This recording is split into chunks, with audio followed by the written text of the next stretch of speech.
Nom guys, nag-aaral no. Ayan, wana ako tangal daw, gusto ko maturog. Hindi ako wana sa bali nila ate ko. Yan, hindi ako wana.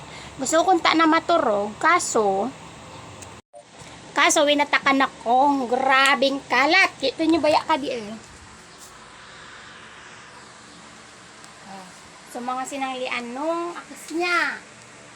Hindi pa So tinurugan nung akas niya. Siyempre ako magalinig. Adi pa sa ginamit niyang sinublian niya kalingan eh. Salming, ginamit niyang plansya, sa mga sukray. Ayan. Siyempre, lilinigan ta ka di. Wanangal daw, lilinigan ta, papakarayan ta, para pagabot siya kina. Da na siya gigibon. Ta si ate ko, nagali, nagpaid to siya sa basag.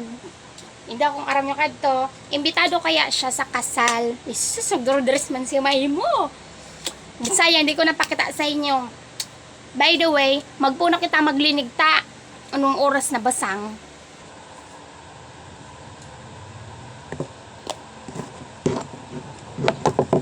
Hindi tamo na kading sukray kina mga pabango ta. Darang ko sa nakalig oras sada.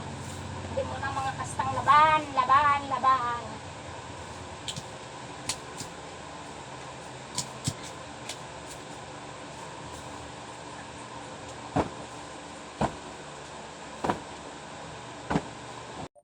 Tapos na ako idi sa sala ninra. Da na sa mga kalat.